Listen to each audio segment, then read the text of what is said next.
Welcome to another exciting segment of What the Did I Just Get Diagnosed With? I'm Dr. Brian Britt, and I'm an orthopedic certified specialist and physical therapist, and I'm here to help you understand a little bit more about your condition so that you can feel a little bit better about it. Today we're going to talk about cervical radiculopathy. That's just a fancy term for you got a pinched nerve in your neck. So let's first talk about the anatomy. So within your spinal cord, you have roots coming out. And those roots are nerves that come from the front and back of your spinal cord, and they all combine together and they exit through a little hole. We call that a foramen. And that's what we're talking about. That area is what's being pinched. So those nerves go through those holes before they recombine into nerves that go into your limbs and your other parts of your body. Now, what usually ends up happening is something happens to irritate these nerves. It's mechanical compression. Once that happens, people present a number of different symptoms. Maybe they'll have neck pain, they'll have numbness and tingling that goes down their arm associated with pain. They may or may not have weakness. Now, as a physical therapist, when I'm looking to diagnose a patient who just comes off the street, comes to see me with this, I'm usually looking for a number of different things. I'm looking for limited ability to turn their head side to side. Now, usually we're looking at about 60 degrees. If you're limited about 60 degrees, that's sign number one. Two, I'm going to do a test called Sperling's compression test. And what I do is I position your head back and tilt it over, and I put compression through the top of it. I'm looking to see if that reproduces your pain. Also, I'm going to be looking at something called a Neurodynamic Tension test. And this is kind of complicated, but more or less I'm putting your arm in a position which may elicit some pain.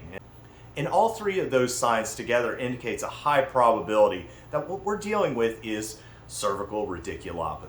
Now, cervical radiculopathy generally happens roughly twice as often in men as it does in women. There are a number of reasons why this may be, but again, my opinion is it comes down to just thoracic mobility. Again, if you can't move in your thoracic spine, you end up compensating in your neck, and that may cause some wearing out in that neck region. What ends up happening with that nerve are usually two things, and there can be others, but generally in older patients, I'm looking for that hole where that nerve exits, that foramen, over time has gotten decreased in size. And because it's decreased in size, there's also bony outgrowth, which could be causing that to push on that nerve. So that's that mechanical pressure on there. In a younger patient, I'm usually suspecting that a disc is herniated. So again, a lot of people come to me and they say, well, it's my disc. Well, maybe not. We don't really know. The only surefire way to diagnose whether or not it's disc or it's that space is to look at an MRI. However, as a physical therapist, I'm usually looking at patterns of pain. And is it getting worse as you're going towards that area or away from that area? And that generally tends to help us kind of guide whether or not we think it may be a disc or maybe a decrease in that size, maybe arthritis. Other parts of my physical exam is I'm going to be looking at strength in your arms and in your shoulders as well. And again, this is very prognostic. Generally, if there's more strength loss, this is a poorer outcome than somebody who just has pain alone.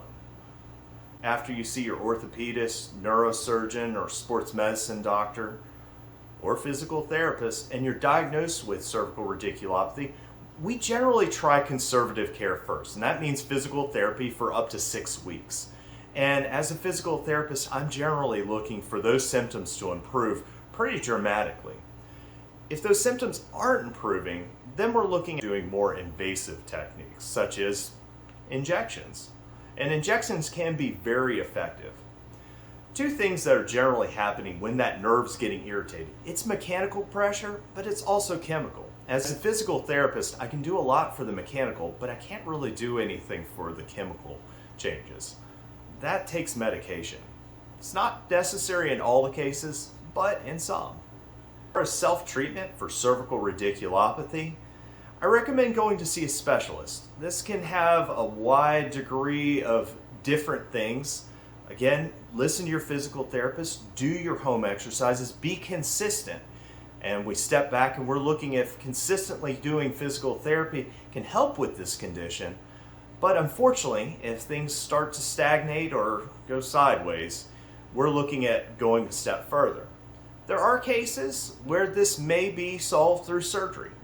As far as what surgery may be done in these cases, it really depends. Is it a disc? Is it a narrowing of that space? Or is it a combination of both? And there are a variety of techniques. That's better saved for a discussion with your neurosurgeon. They want to do the conservative things first. And again, the real reason for that is we just simply don't know who necessarily is going to have a better outcome or a worse outcome. Typically, if there are muscle weaknesses involved, we escalate this and we want to do more invasive things possibly sooner, but give physical therapy a try. I've treated many patients with cervical radiculopathy, and many of them have gotten better without more invasive things. And for many of those other patients, we've had to take it a step further. We've had to get injections. But with physical therapy and injections, their symptoms have been under control and not come back since. I hope this has helped to answer your questions on cervical radiculopathy, a $10 word that just means pinched nerve in your neck. Thank you so much for watching my video, and I hope this has helped you find your meaning in movement.